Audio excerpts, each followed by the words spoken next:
Buenos días. Antes que todo, les pido mil disculpas por la demora. No pude salir del hospital a tiempo, pero bueno. Vamos a empezar esta maratónica sesión tratando de... ¿Qué tal? Tratando de hacer un recuento de la fisiología renal. La metódica que vamos a implementar en todo caso es, en el momento que ustedes deseen, tengan alguna inquietud o no haya quedado claro algún concepto, con toda confianza interrumpen la clase y lo podemos discutir.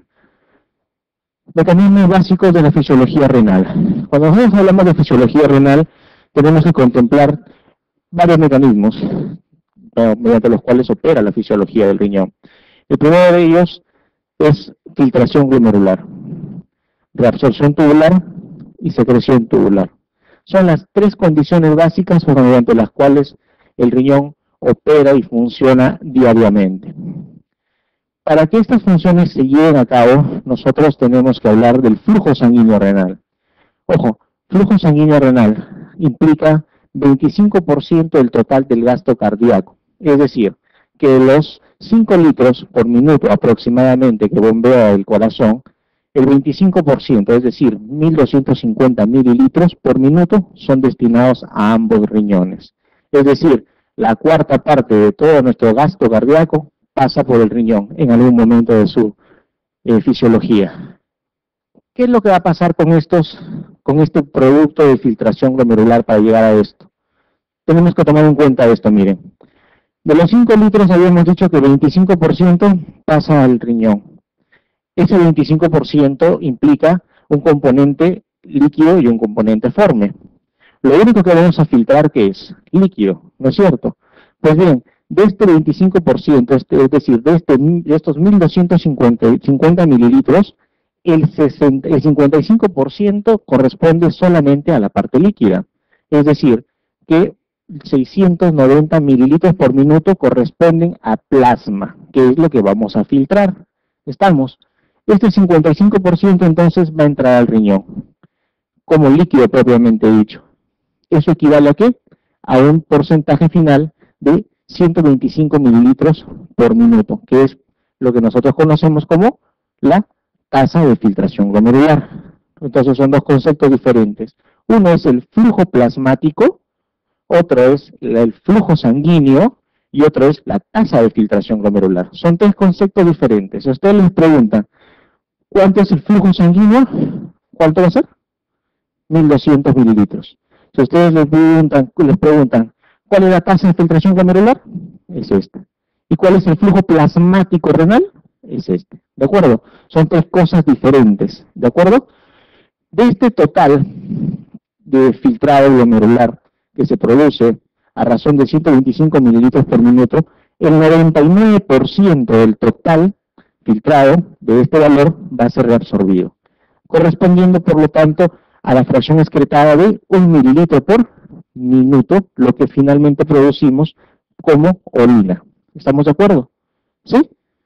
Muy bien. ¿Eso qué significa entonces? Que si se filtran 125 mililitros, van a tener que reabsorberse 124, dando como resultado una excreción de 1 mililitro por minuto. ¿Qué pasaría si aumenta la filtración glomerular? Supongamos que de 125 yo la llevo a 130. Si yo digo que la tasa de reabsorción que se mantiene va a ser de 124, eso me da un final de un restante de 6 mililitros por minuto, lo cual no resulta nada fisiológico, ¿no es cierto? Si ustedes multiplican 6 por 1.440, les va a dar un volumen impresionante de orina, y nadie orina casi 5 o 6 litros en condiciones fisiológicas, ¿de acuerdo? Por lo tanto, esto no es una fórmula matemática lineal. Esto recurre a los mecanismos de absorción y de secreción tubular para mantener ese mililitro por minuto de excreción. Y esos son los mecanismos que vamos a empezar a dilucidar. De no haber estos mecanismos, miren, esto va a condicionar una producción de 8.6 litros por minuto. ¿De acuerdo? Entonces, flujo sanguíneo renal, flujo plasmático renal y tasa de filtración glomerular. Tres cosas diferentes, tres conceptos diferentes, tres valores diferentes. Estudiemos cada una de las funciones. Filtración glomerular. Cuando uno habla de filtración glomerular, va a entender que es un proceso en el cual se produce una filtración a través de una pared permeable. Una pared permeable que está compuesta por estos tres grandes elementos que vamos a estudiar con mayor detenimiento en otras diapositivas. La primera fase de esta membrana es el endotelio, seguida de una lámina basal y seguida de unos podocitos. ¿Qué es lo que va a pasar para que se produzca esta filtración? ¿Cómo se va a producir filtración glomerular? Esto se va a producir en función de presiones.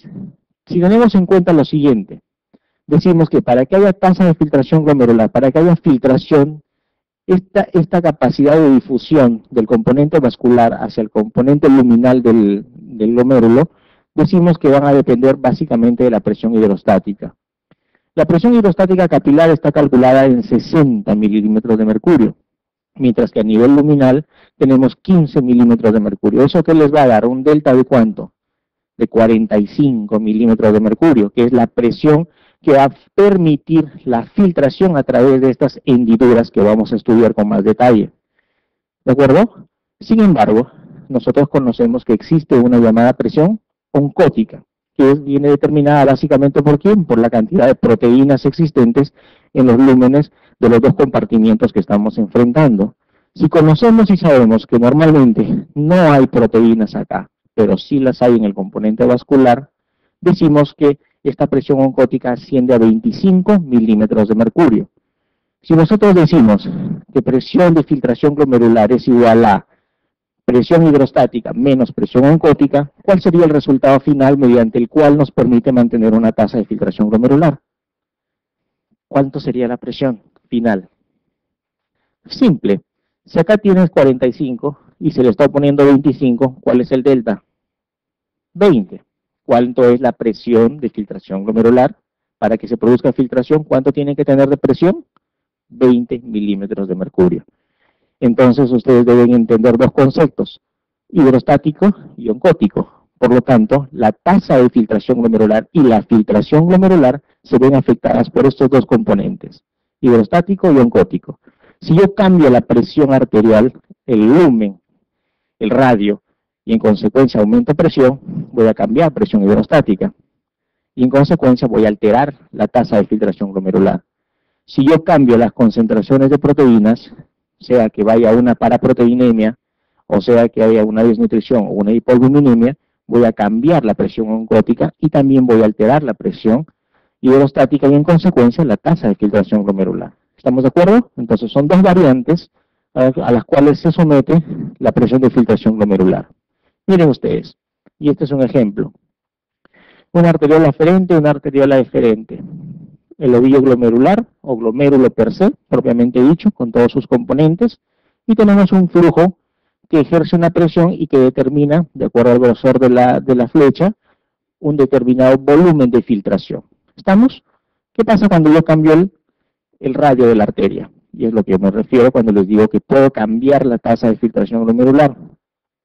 Como voy a aportar menos líquido, voy a ejercer menos presión hidrostática, yo puedo ejercer, ¿qué cosa? Menos delta de presión por menos volumen y en consecuencia voy a variar la tasa de filtración glomerular. ¿Estamos? ¿De acuerdo? ¿Qué pasaría si vuelvo a cambiar? Nuevamente puedo normalizar. En consecuencia, ¿son críticos los cambios que se suceden en la arteria aferente? Sí, son críticos. ¿Cuál es el impacto? La tasa de filtración glomerular. ¿Estamos de acuerdo?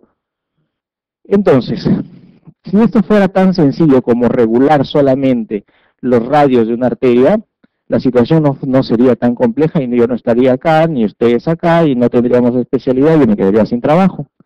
En consecuencia, existe el mecanismo de autorregulación. El riñón opera, ojo, mediante mecanismos de autorregulación. El principal mecanismo de autorregulación para mantener un flujo glomerular o un filtrado glomerular constante depende de esta situación, de la presión arterial sistémica. ¿Estamos? ¿Qué decimos? Decimos que, hablando de PAM, presión arterial media, ¿de acuerdo? Presión arterial media. Decimos que existe una presión crítica que nosotros denominamos presión de perfusión. Todos los órganos de nuestra economía tienen una presión de perfusión mínima. En el caso del riñón, opera entre 80 y 120 milímetros de mercurio, siendo la óptima 60, siendo la mínima, perdón, 60 milímetros de mercurio y la óptima 100 milímetros de mercurio. ¿Qué significa presión de perfusión? Es la presión mínima mediante la cual se pueden ejercer las funciones para las cuales han sido diseñadas o están operando determinados órganos. Veamos. Cuando la presión está en 100, la filtración glomerular alcanza su ACME, su máxima expresión, 125 milímetros de mercurio. Si la presión arterial media comienza a caer, la tasa de filtración glomerular también va a caer, y por debajo de 60 aproximadamente ya existe un deterioro de casi el 50% de la filtración glomerular.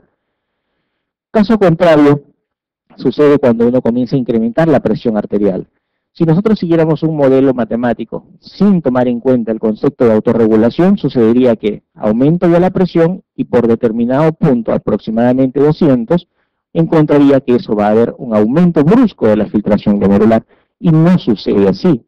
Sucede que cuando la presión arterial sistémica, la presión arterial media, se incrementa, acá se produce una doble J, es decir, se invierte. En lugar de aumentar, la tasa de filtración va a disminuir.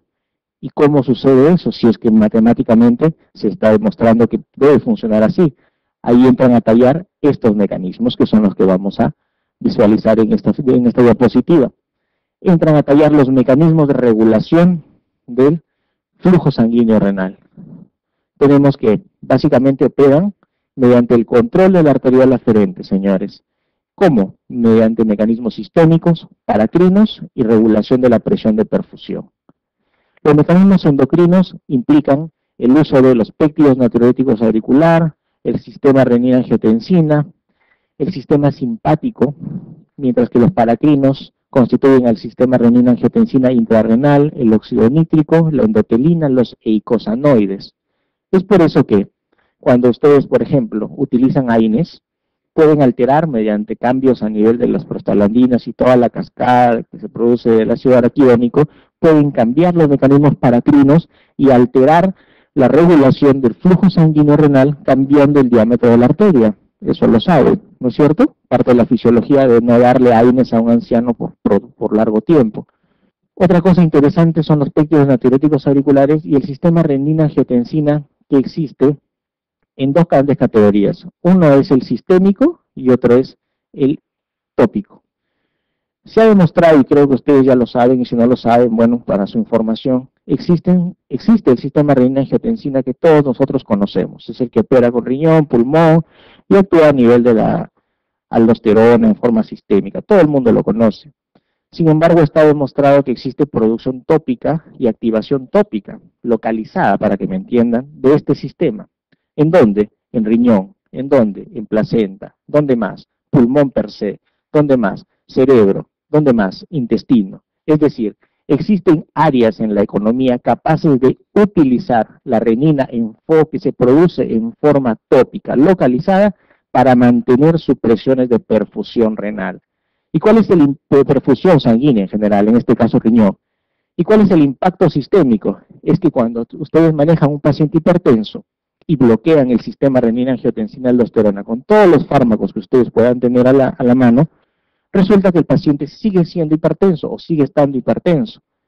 Se ha establecido y se sabe que estos sistemas accesorios de renina pueden en algunos momentos llegar a comandar el control de la presión arterial. Por eso es que estos pacientes se tornan resistentes al bloqueo de este sistema. Son 5 sistemas accesorios más que existen, ¿de acuerdo? Y entonces, este mecanismo depende de un delicado equilibrio entre vasoconstricción y vasodilatación. Vasoconstrictores, angiotensina 2, que opera básicamente sobre la arteriola deferente, endotelina, simpático, básicamente con adrenalina, la adenosina y el tromboxano, A2. Y del otro lado tenemos que el péptido natriurético auricular, la urabiquinina, las prostaglandinas, el óxido nítrico y la adrenomodulina con mecanismos de defensa. El equilibrio entre vasoconstricción y vasodilatación que nos va a dar mantenimiento de la presión de perfusión renal. ¿De acuerdo? Eso nos va a asegurar, ¿qué cosa? Un flujo plasmático renal normal que nos permita mantener una tasa de filtración glomerular normal. ¿Estamos? Son tres conceptos diferentes. Y la autorregulación renal, por lo tanto, es aquella que en condiciones basales se va a encargar de mantener independiente este flujo plasmático renal de la presión arterial sistémica. Si nosotros hemos visto que la presión sería el único que comanda, la cosa sería bastante difícil de llevar en cuenta, de tomar control. Por lo tanto, tratar de mantener este flujo independiente de la presión es el objetivo de este mecanismo de autorregulación. Y esto lo va a hacer, ¿para qué? Para mantener la homeostasis de los líquidos y de la sal y para mantener la integridad glomerular. ¿Cuál es el final total de todas estas actitudes? Es esto, encontrar renoprotección en el paciente. Los mecanismos de autorregulación operan mediante dos mecanismos, valga la redundancia. El primero es el miogénico. El mecanismo miogénico básicamente responde a la actividad de calcio, canales de calcio. ¿Qué es lo que van a hacer estos canales de calcio? Van a cambiar las presiones transmurales. ¿Cómo así las presiones transmurales? Favoreciendo la constricción o la dilatación de los mecanismos, en este caso vasculares, y de esa manera asegurar ¿qué cosa? Asegurar un flujo continuo. Esto implica cambios intracelulares y opera a nivel de la arteriola aferente. ¿Estamos de acuerdo? Entonces, mecanismo de autorregulación miogénico, actúa sobre calcio, mecanismos intracelulares, arteriola aferente. El segundo mecanismo es el llamado mecanismo de retroalimentación túbulo-glomerular. Este mecanismo actúa básicamente a nivel de la mácula densa y utiliza un sensor de cloro. ¿Sí se acuerdan en dónde está localizada la mácula densa? Túbulo contorneado proximal, túbulo contorneado distal. Asa de Henle, no sé, ¿quién se acuerda? ¿O forma parte del intersticio? ¿Qué opinan? ¿Es una especialización de las células del túbulo contorneado? ¿Ah? Proximal. ¿De acuerdo? Y opera básicamente utilizando ¿qué cosa? Un sensor de cloro. Este sensor de cloro, que básicamente va a ver el flujo que se da a este nivel, vamos a encontrar que cuando cambian estas concentraciones va a haber activación de adenosina, angiotensina 2, óxido nítrico COX-2, e igualmente opera sobre la arteriola aferente. ¿Estamos de acuerdo? Muy bien. Segunda función, entonces, filtración glomerular, presión arterial media, presión de perfusión renal, son conceptos que deben quedar claros, mecanismos de autorregulación, tanto miogénicos como mecanismos de retroalimentación túbulo-glomerular. Son los dos mecanismos mediante los cuales ustedes pueden asegurar ese flujo plasmático renal que les mantenga una tasa de filtración glomerular normal. La segunda gran función que desempeña nuestro riñón es esta. La retroalimentación túbulo-glomerular. Vamos a primero graficar esto. Miren ustedes, ¿qué sucede? La mácula densa, túbulo contorneado distal. Yo les dije proximal, ¿no? Distal. Es una especialización del túbulo contorneado distal, perdón. Solamente que como siempre está cerca del glomérulo, pareciera que fuera proximal. Cuando uno tiene un flujo normal, dado como normal por el grosor de la línea, de la flecha, se va a mantener el sensor dentro de los rangos normales. Cuando uno tiene un efecto constrictor, lo que va a tener es ¿qué cosa? Reducción, y en consecuencia va a haber menor aporte de cloro a las zonas distales. ¿Por qué razón? Porque hay menor filtración. Ese menor sensado de cloro a nivel distal va a activar el sistema renina-angiotensina-aldosterona, y eso es lo que finalmente nos va a dar ¿qué cosa?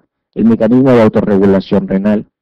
¿Qué es lo que va a producir este efecto vasoconstrictor como resultado de esta reducción de la presión o de la tasa de filtración? Es aumento de la presión arterial.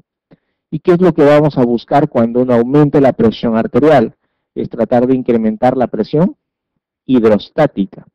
¿Para qué? Para favorecer mayor tasa de filtración y de esa manera aportar el cloro suficiente a la mácula densa para que de esa manera se retroalimente y desactive el sistema renina-angiotensina. El tema está en que esto no sucede tan linealmente como lo hemos dicho. En los pacientes hipertensos, esto es un círculo que nunca se cierra, porque ese aumento de presión no genera mayor tasa de filtración glomerular porque no incrementa la presión de perfusión, ya que los otros mecanismos defienden de ese aumento de presión. ¿Estamos? Entonces se perpetúa el mecanismo.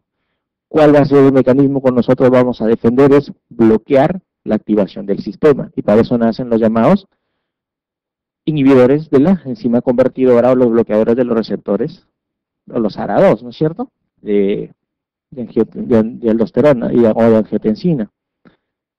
Y en consecuencia lo que va a haber entonces es un incremento perpetuo de la presión arterial. Consecuencia tenemos lo siguiente: si hay un aumento de la presión arterial, deberíamos tener un aumento de la filtración glomerular. Esto nos va a desencadenar un efecto vasoconstrictor renoprotector.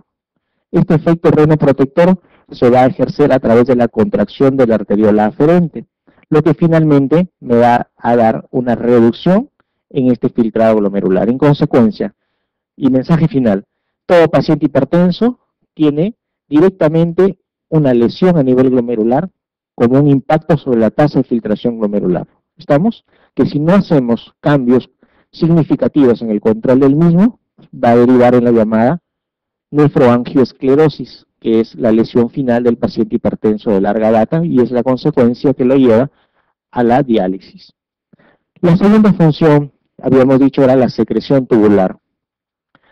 La secreción tubular es la capacidad que tiene el riñón de eliminar toda aquella secreción o sustancia que no es saludable o es tóxica para nuestro organismo. Cuanto más se reabsorba una sustancia, en consecuencia, menos excreción va a tener y viceversa. Eso es algo lógico de entender. Y es necesario tener que la reabsorción es aquella que se encarga de la recuperación de la totalidad o casi totalidad de los nutrientes o sustancias que son beneficiosas para la economía del organismo. Básicamente, ¿qué es lo que se busca? Esto: mantenimiento y balance hidroelectrolítico. La función tubular se ejerce a través de 3 niveles, señores, mediante un transporte activo. Es un nivel primario, un nivel secundario y un nivel terciario. El nivel primario opera básicamente a nivel de las llamadas bombas, la llamada sodio, potasio ATPasa, la hidrógeno ATPasa y la calcio ATPasa como las 3 esenciales elementos conductores de esta función. El nivel secundario lo operan mecanismos cotransportadores e intercambiadores. Y el terciario son canales de agua, canales de sodio o con otras sustancias como transporte asociado básicamente. La función de función tubular no está madura al momento del nacimiento. Recién comienza a haber especialización de las células tubulares a nivel del segundo trimestre del embarazo y se completa en la vida postnatal. ¿En qué momento de la vida postnatal? Habitualmente en el primer trimestre. ¿De acuerdo? Se dice que al 5º mes de vida el paciente ya debe tener todas las funciones tubulares, las especializaciones tubulares completas. Pero, es más, existen las llamadas acidosis tubulares transitorias de los recién nacidos, que no son más que una expresión de la inmadurez de estos mecanismos de transporte, de función, de reabsorción tubular. Estos mecanismos de función tubular básicamente lo que requieren es la recuperación de todas las sustancias que han sido filtradas. Si bien es cierto, hemos hablado que no se filtran células, eso es correcto, con el líquido plasmático van una serie de componentes que son tóxicos y no tóxicos. La idea de la reabsorción es recuperar la gran cantidad de sustancias que son nutrientes para nuestro organismo, mientras que la función peritubular, en los casos de la secreción, y estamos hablando de secreción, ya es la entrega a través de la permeabilidad pericapilar de las sustancias que son tóxicas. Este es un mecanismo que vamos a ver como el mecanismo de contracorriente cuando veamos el asa de Hemble. De tal manera que, si ustedes ven lo siguiente, podemos tener en cuenta esto: mecanismos transportadores, canales y especializaciones que se encargan. Es decir, no solamente se apela a los mecanismos de diferencias de presiones o de concentraciones, como son los mecanismos pasivos, sino también los mecanismos activos, que son los responsables del 98% de la función de reabsorción tubular. ¿De acuerdo? Los mecanismos pasivos solamente el 2%. De todo lo que uno puede manejar en el riñón, el agua es tal vez el elemento crítico para la vida, y es lo que más manejamos en el riñón. 180 litros se filtran diariamente, de los cuales solamente se excretan 1.4 litros, es decir, 99,2% del total del agua filtrada se reabsorbe. De los nutrientes, tanto la glucosa, los aminoácidos y la gran mayoría o la gran cantidad de los electrolitos se recuperan en esta área.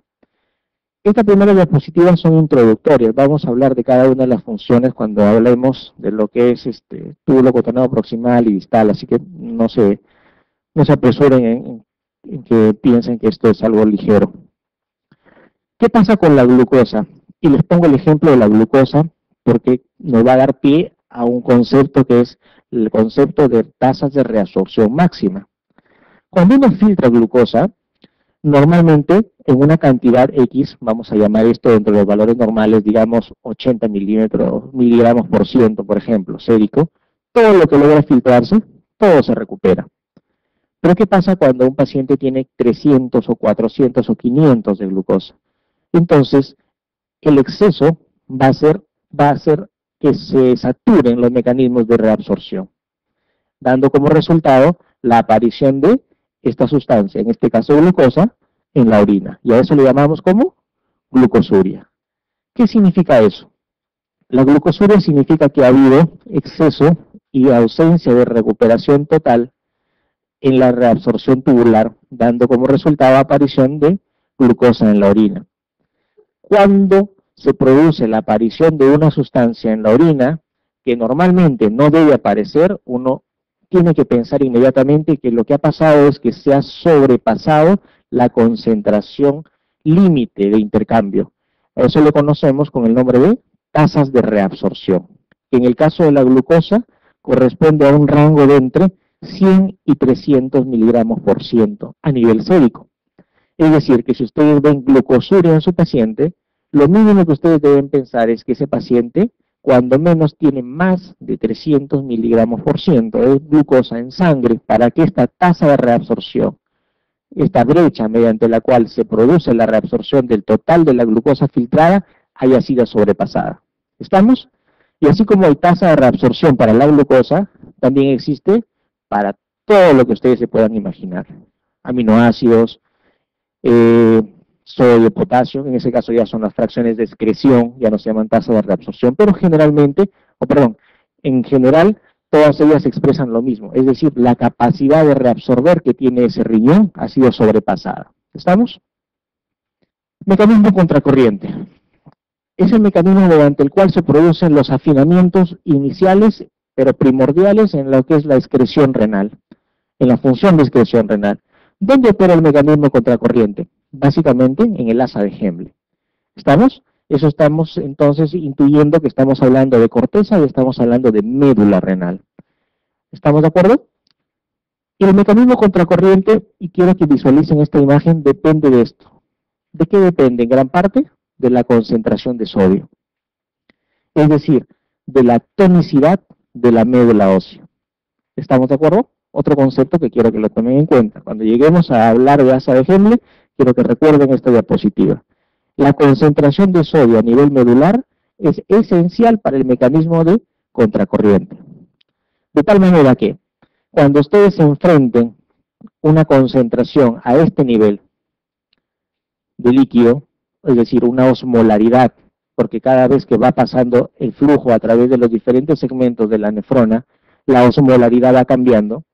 Si ustedes enfrentan esa osmolaridad dentro de la nefrona a una osmolaridad diferente, que en este caso corresponde al intersticio, que correspondería en este caso a la médula, ustedes lo que van a originar, ¿qué cosa? Son diferencias de presión. ¿Estamos? Y esas diferencias de presión son las cuales opera o bajo las cuales opera el mecanismo contracorriente, le van a dar a esta capacidad adicional al riñón de poder extraer lo que normalmente no puede extraer mediante sus tasas de reabsorción o sus capilaridades o sus permeabilidades. Y finalmente, el ajuste lo ejecutan a través de ¿quién? De los vasos rectos. Lo vamos a estudiar en detalle. Para que opere muchas veces los mecanismos de concentración celular, urinario, tenemos que hacer uso de una hormona. Esta hormona es la hormona antidiurética.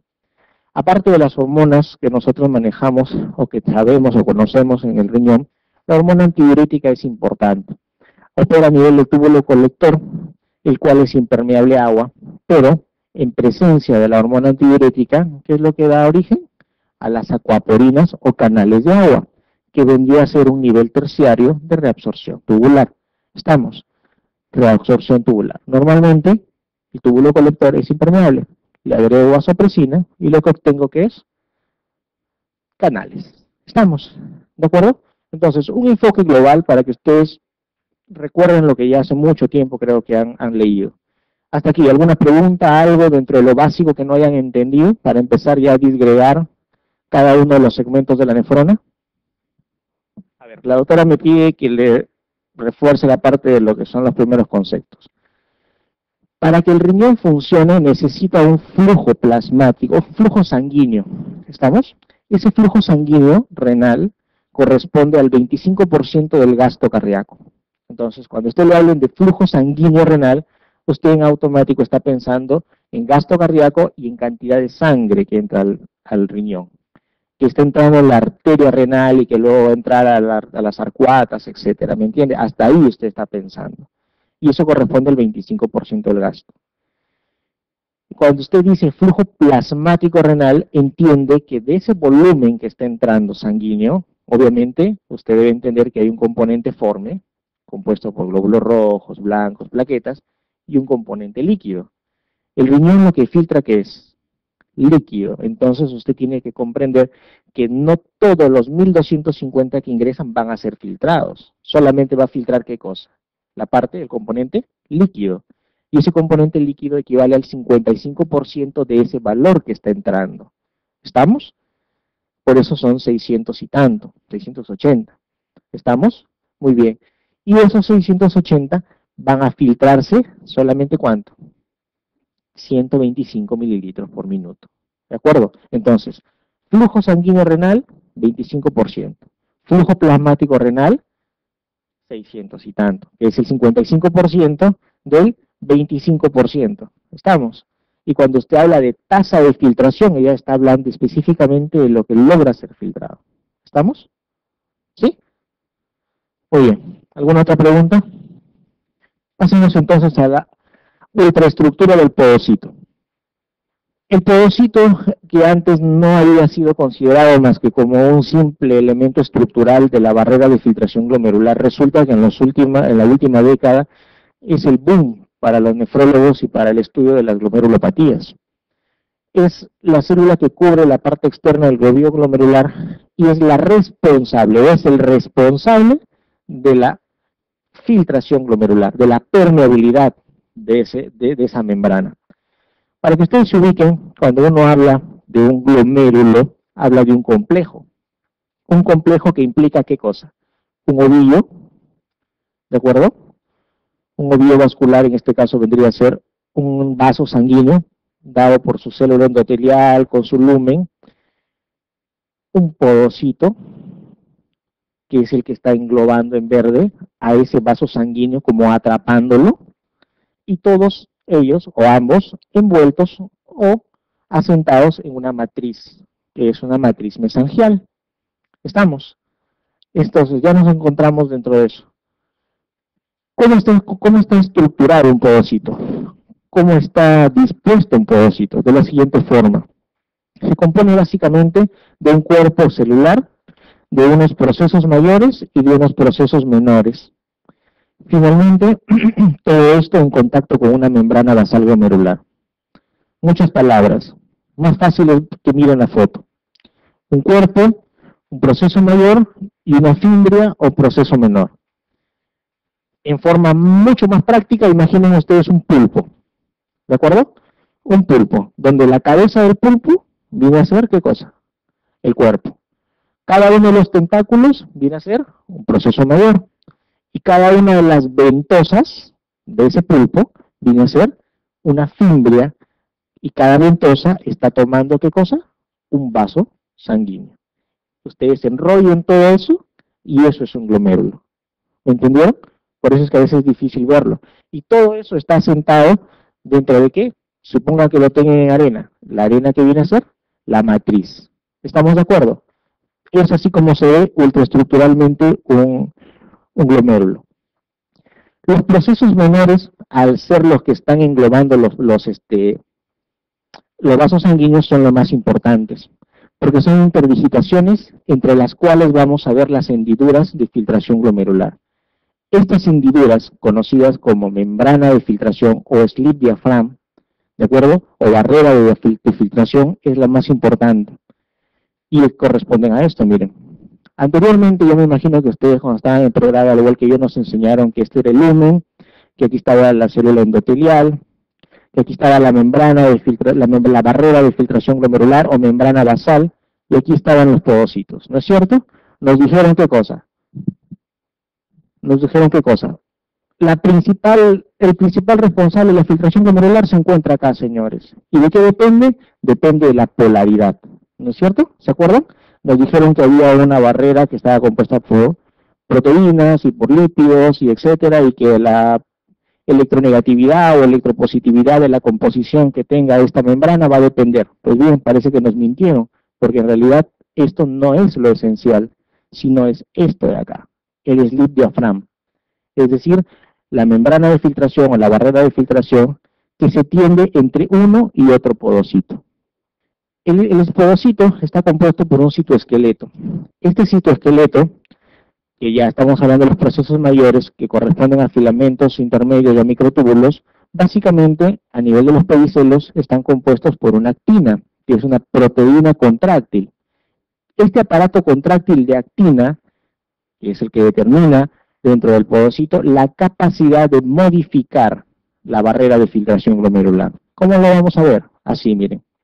Ultraestructuralmente, este segmento del podocito, ustedes lo van a ver con una arquitectura, una serie de líneas tendidas de actina que determinan un aparato contráctil, que a su vez va a dar origen a diversos dominios de membrana. Y tenemos un dominio de membrana apical, un slip diaphragm y un dominio de membrana basal. ¿Cómo lo vamos a ver? De la siguiente forma, de manera más práctica.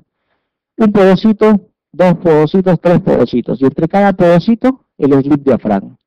Un podocito, entonces, compuesto por una red de actina, un aparato contráctil, dos dominios importantes, un dominio basal y un dominio apical. Entre estos dos dominios, basal y apical, se tiende una red compleja, que es la que vamos a estudiar ahorita. ¿Y esta red compleja cómo se llama? Slip diaphragm, o diafragma de hendidura, o diafragma de filtración, como le quieran llamar. Si nosotros vemos el dominio basal, ustedes van a ver este complejo sistema de proteínas. Para efectos de examen, en el dominio basal, lo que nos interesa, ¿cuál es? De todas estas proteínas, la más importante de todas son las integrinas. ¿Estamos? Son las integrinas, que están, ojo, son un montón, son muchísimas proteínas. Todas ellas, miren, están ancladas al esqueleto de actina. Ese es el mensaje. Todas las proteínas estructurales de este dominio se anclan al complejo de actina. De todo esto, el más importante, las integrinas, las lamininas y las megalinas. En el dominio apical, nos vamos al otro extremo, tenemos igual una serie de otras enzimas que vendrían a ser proteínas estructurales que nuevamente se anclan al esqueleto de actina. ¿Estamos? De todas las proteínas conocidas en este dominio apical, la más importante, ¿cuál es? La procalixina. ¿Estamos? Entonces, tenemos un dominio apical con un complejo sistema de proteínas y tenemos un dominio apical con un complejo sistema de proteínas. Todos ellos anclados a una red de actina. La modificación de las proteínas del dominio apical o del dominio basal van a hacer que el aparato contráctil ejerza esta función, o de estirarse o de contraerse. ¿Y eso qué va a dar como resultado? Cambios en el diafragma. Y vamos a ver lo que es el diafragma. Este es el diafragma y esta es la manera clásica de que ustedes lo van a ver. Entonces, miren, la membrana no deja de ser más que un primer tamiz, no el más importante. El más importante, ¿cuál va a ser? Es esta red. Es como que si ustedes visualizaran el entramado de fierro que corresponde a un techo, antes de que sea vaciado el concreto, igualito. Cada una de las paredes correspondería a ¿qué? A uno de los dos dominios, o basal o apical. Y el entramado de fierro correspondería al slip diaphragm. ¿Cuál es la proteína esencial que compone este slip diaphragm? Las nefrinas. ¿Estamos? Son las proteínas estructurales esenciales para el estudio o para la integridad de este diafragma de hendidura. En consecuencia, ¿cuál es el resumen de toda la exposición? El diafragma de filtración glomerular compuesto por nefrina corre a cargo es el responsable de la determinación de la permeabilidad glomerular. ¿Estamos? Y se modifica mediante los cambios estructurales dados o por el dominio apical o por el dominio basal sobre el esqueleto de actina, que va a modificar, ¿qué cosa? Los diámetros, o la estiran o la abren, cambian el diámetro del poro. ¿Estamos? Entonces, dentro del slip diaphragm, miren, nefrina, las NEF 1, 2, 3, las podocinas, las caterinas, es decir, existe un complejo sistema de proteínas, todos ellos anclados a los dominios basales y membranas. Todos estos dominios, sepan ustedes que tienen proteínas adaptadoras, proteínas efectoras, son temas de especialidad, pero no sé si a ustedes les servirán, pero en todo caso es información útil para que entiendan cómo funciona esto. Las proteínas efectoras, ¿cómo funciona esto? Simplemente tenemos proteínas que actúan como transductores de señal, muy similar a lo que sucede en la neurotransmisión. Y finalmente van a dar, ¿qué cosa? Un efecto sobre las redes de actina o los haces de actina. ¿A través de quiénes? De las contactinas, de las actinas, de las proteínas MENA, etc. Lo que quede claro es lo siguiente, que no es un sistema único ni estático, sino es un sistema dinámico de proteínas que tienen la capacidad de modificarse para ejercer un efecto final. ¿Cuál es? Modificación del tamaño del poro. ¿Estamos? Y ahí está para que lo entiendan más todavía, cómo se ancla y cómo funciona. Actinas, nefrinas, podocinas, caterinas y todo lo que ustedes entiendan. Esencialmente, cuando ustedes les hablen de los síndromes nefróticos congénitos, van a hablar, ¿qué cosa? De mutaciones a nivel de las nefrinas. NEF1, NEF2, ahí nacen los síndromes finlandeses y todas las series de glomerulopatías congénitas que pueden ver en algunos pacientes. Acá nace la lesión. ¿Estamos? Para eso es que necesito que entiendan esto. Es por eso que nefrología siempre ha sido tal vez uno de los talones de Aquiles de mucha gente, ¿no? Al igual que la hematología, el nefrólogo parece que no perteneciera a este planeta, pero no, mentira. El asunto es que no le toman cariño. Hablemos de túbulo contorneado proximal. Cuando uno habla de túbulo contorneado proximal, podemos primero iniciar hablando de su anatomía. Es obviamente es la parte que sigue a la cápsula de Botman y termina obviamente a nivel de la asa de Hemble. Pero estructuralmente se compone de tres partes, conocidas como S1, S2 y S3, o pars, o segmentos, como le quieran llamar. El S1, que es la parte inicial del túbulo contorneado, el S2, que es la parte final de la contorneada y donde se inicia la pars recta, que corresponde a la S3, que finalmente desemboca en el asa de Hemble. ¿Para qué sirve cada una de estas ultraestructuras? Ya lo vamos a determinar cuando vamos a ver esto. Histológicamente está compuesto de dos membranas, una apical y una basal. La apical, conocida como luminal, responsable de separar la luz del vaso con lo que es el filtrado glomerular. Y es a nivel apical en donde se producen o donde se localizan todos los transportadores de membrana y es el responsable del intercambio o del paso de los solutos de célula a célula. Mientras que la membrana vasolateral o peritubular es la que separa el intersticio de los vasos y es donde se localizan las bombas, básicamente, aquella como la ATPasa u otros transportadores o canales que van a facilitar el paso de todas las sustancias que han ingresado a la célula y van a permitir su recuperación hacia la circulación sistémica.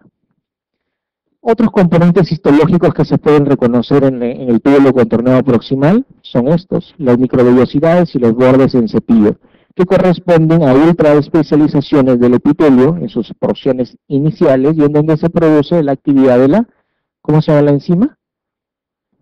La anhidrasa carbónica. ¿Estamos?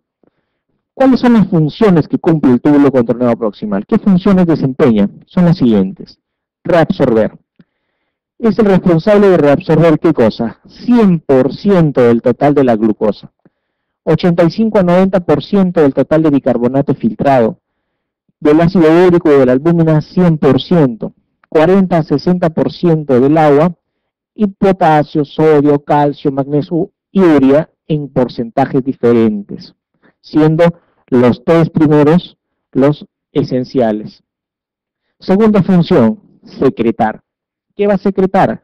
Ácidos y bases, tanto endógenos como exógenos. Por lo tanto, también tiene capacidad de equilibrar el estado ácido básico. Por lo tanto, el túbulo contorneado proximal es el responsable de activar la vitamina D.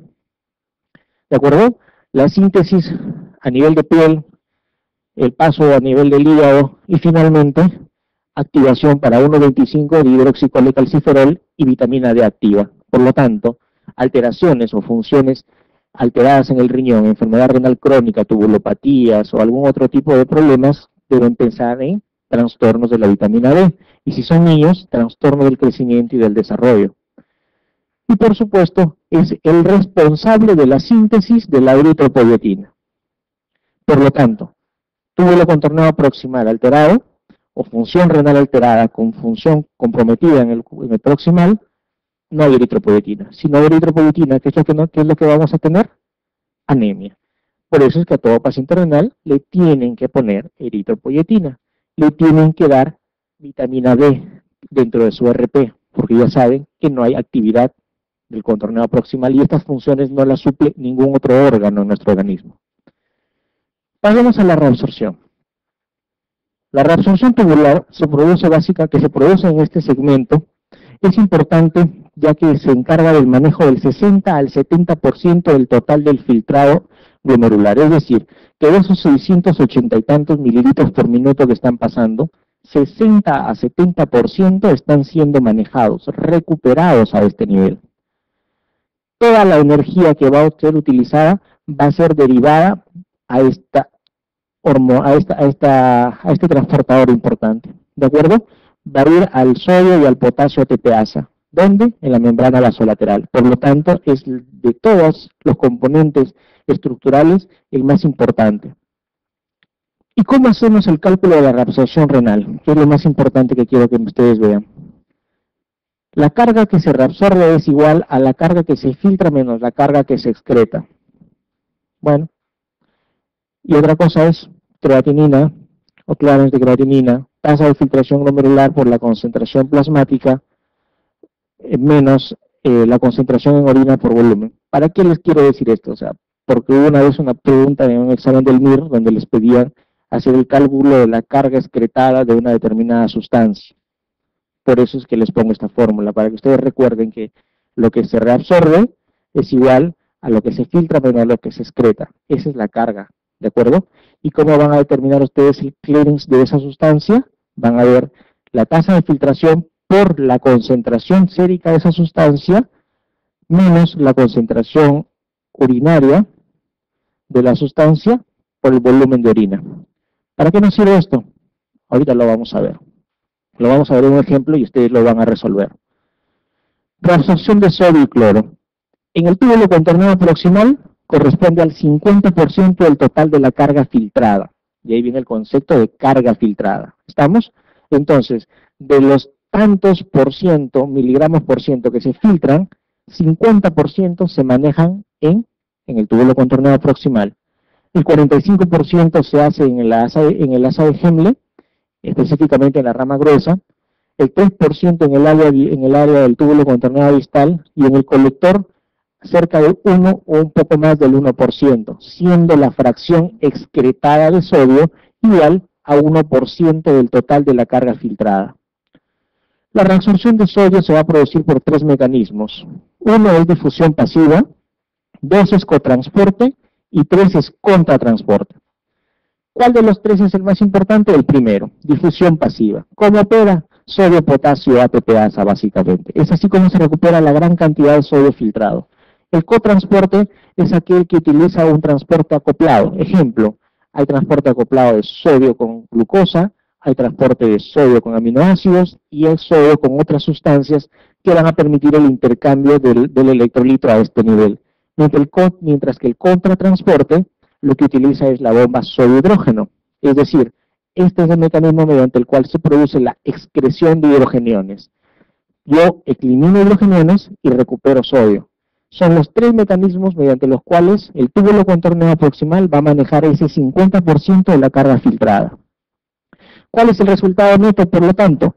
Es la difusión del sodio del del extra hacia el intravascular. ¿Estamos? Es decir, recuperación. Cuando uno maneja sodio a este nivel, va a crear, ¿qué cosa? Un gradiente osmótico.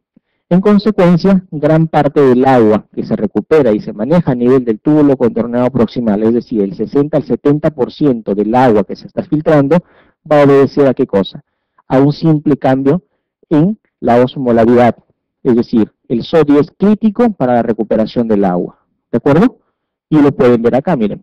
Luz tubular, sangre, túbulo. ¿Cómo se llamaría esto? ¿Transporte? Cotransporte. ¿No es cierto? ¿Cómo se llama esto? Cotransporte. ¿Cómo se llama esto? Cotransporte. Miren, acá está el principal elemento. ¿De acuerdo?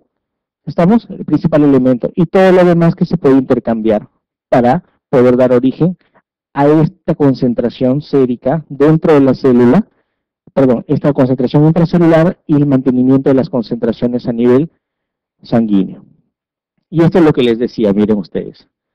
Se filtra un determinado volumen de flujo plasmático renal, cerca del 67% se va a recuperar en el túbulo contorneado proximal, 25% lo va a hacer en la rama gruesa, 2 a 3% lo va a hacer en el túbulo colector, el túbulo contorneado distal, y cerca del 1%, un poco más del 1% en el túbulo distal. Por lo tanto, de toda la carga filtrada, se va a excretar menos del 1% de lo que sucede, de lo que se filtre. Es decir, que si ustedes recordarán la fórmula y les digo, ¿a qué equivale la carga filtrada? Por eso es que esto les va a servir para que hagan su cálculo. Carga filtrada es filtración glomerular por concentración sérica. Suponiendo que nosotros filtramos, y es lo en condiciones basales, 180 litros por día. ¿Y la concentración sérica de sodio cuánto es? En promedio, 140, 135 a 145. Entonces, la carga filtrada de sodio corresponde diariamente, señores, ¿a cuánto? A 25.230 miliequivalentes por día. ¿Estamos? Esa es la carga filtrada. Y nosotros solamente excretamos 1 miliequivalente por día. ¿Estamos? ¿Se va a reabsorber cuánto? ¿A qué corresponde la reabsorción? Corresponde a esto. Carga filtrada menos excreción. Si sabemos que se filtran 25.000 y tanto, y que la excreción corresponde a menos del 1%, es decir, 100 miliequivalentes por día, porque es 1 miliequivalente, tenemos que entonces la tasa de reabsorción, ¿a cuánto equivale? A 25.130 miliequivalentes por día. ¿De acuerdo? ¿Cómo calculamos esta excreción? De la siguiente manera. Calculamos multiplicando el volumen de orina, que habitualmente es 1.4, por eso es que acá es 1, y la concentración urinaria de sodio, que normalmente siempre es 100. Por eso es que 100 por 1 es 100. ¿Estamos? Entonces, ¿cuánto es la carga de reabsorción? De excreción, perdón, 100. ¿A qué corresponde la reabsorción? A filtrada menos excretada. Ya saben cómo calcular la tasa que se filtra, ya saben cómo calcular la tasa que se excreta, y para cualquier otra sustancia ustedes van a poder calcular cuánto es la reabsorción. ¿Estamos? Manejo del sodio. Ejemplo. Es lo mismo para todos, por si acaso. Supongan ustedes que les piden que les calcule a ustedes cuánto es la tasa de reabsorción de potasio. Supongan ustedes que les piden eso en su examen. Fácil. Siempre van a ser 180 litros, pero la concentración ya no sería de sodio, sería de potasio. Entonces, ustedes establecen cuánto es la concentración sérica que quieren manejar acá y obtienen cuánto es su carga. ¿De acuerdo? Su carga filtrada. Enseguida ustedes calculan qué cosa. Su carga de excreción y dicen ¿Cuánto es el volumen de orina? Esto va a ser siempre 1, pero el volumen de excreción, la concentración de potasio va a ser ¿cuánto? 5. Reemplazan esto, restan esto y ya obtuvieron ¿qué cosa? A qué se están refiriendo cuando les dicen cuánto es la reabsorción de tal o cual sustancia. ¿De acuerdo? La reabsorción tubular de cloro. Después del sodio, el cloro es el elemento prevalente en la reabsorción tubular. Va a aprovechar el sistema formiato intracelular, mediante el cual va a combinar el hidrogenión para formar ácido fórmico. Es así como se recupera el cloro. No se recupera cloro asociado a sodio, es decir, no se recupera sal. La sal se recupera de manera diferente, se forma en otra forma, en otras partes. El sodio utiliza unos mecanismos y el cloro utiliza otros mecanismos. ¿Cuál es el mecanismo del cloro? El formiato intracelular y la formación de ácido fórmico.